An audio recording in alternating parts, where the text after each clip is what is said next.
Murderer Mohammed Rahman locked up for life and woman at center of rift jailed for cover-up plot.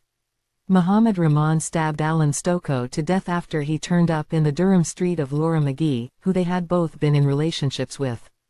A murderer who stabbed his on-off partner's former lover to death during a knife fight outside her home has been told he must serve a minimum of 19 years behind bars.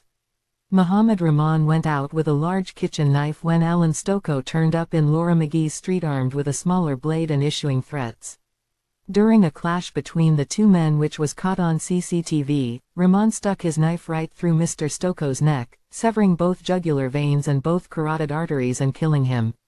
In the aftermath, as Mr. Stokoe lay bleeding to death in the street, Rahman and McGee plotted to lie about what had happened to the police. Rahman was convicted last week of murder and conspiracy to pervert the course of justice. McGee, 30, who appeared in the dock at Newcastle Crown Court for sentence alongside Rahman, was jailed for 6 months after admitting the perverting justice charge. Mr. Stokoe's mother, Joanne Stokoe, became upset as she read a victim impact statement, during which McGee was agitated and pointing her finger and mouthing things towards her from behind the screen of the dock. Mrs. Stokoe said, "This has left a huge hole in my heart, left me with emptiness and darkness I cannot seem to overcome. I wish I was able to see him and hear his voice one more time. I feel I cannot live without him. I physically ache because I cannot see him again. The pain can be overbearing. He will not get to see his son grow into a man. I miss him so much. When I miss him I sit at his grave and talk to him. I don't know how I'm supposed to get over this. The first thing I think about when I wake up is Alan and he's the last thing I think about at night.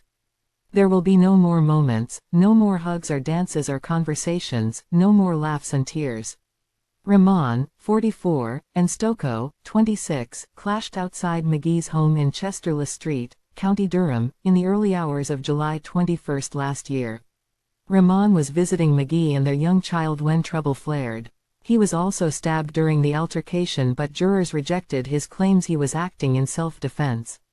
The court heard in the 9 minutes it took for emergency services to arrive at the scene, Rahman and McGee came up with a pack of lies about Mr. Stokoe going into her house with 2 knives and having to be disarmed. McGee then persisted with the false account when interviewed as a witness, but the truth was exposed by the camera footage of what really happened. Rahman was jailed for life and was told he must serve at least 19 years behind bars before he can apply for parole.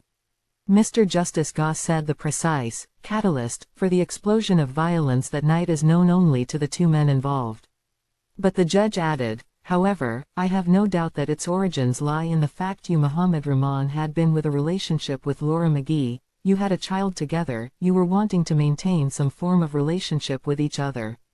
The judge told Rahman, who has previous convictions for violence and sexual assault, "Had the offense not been captured on CCTV you may well have got away with your crime." The judge told McGee, "You chose to lie to the police." The court heard McGee had previously lived next door to Mrs. Stokoe and in the months before the murder there had been a history of bad feelings. The court heard McGee's dog had also caused fatal injuries to Mrs. Stokoe's dog. Kirsty Brimelow QC, defending Rahman, who had been living in London, said the killer had taken the knife into the street to frighten Mr. Stokoe, not to murder him, faced significant provocation and is sorry. She added, "He would do anything to turn the clock back and is desperately sorry for doing what he did. Every time he tried to go to sleep he is transported back to what happened that night. The trauma of it continues to play over and over in his head."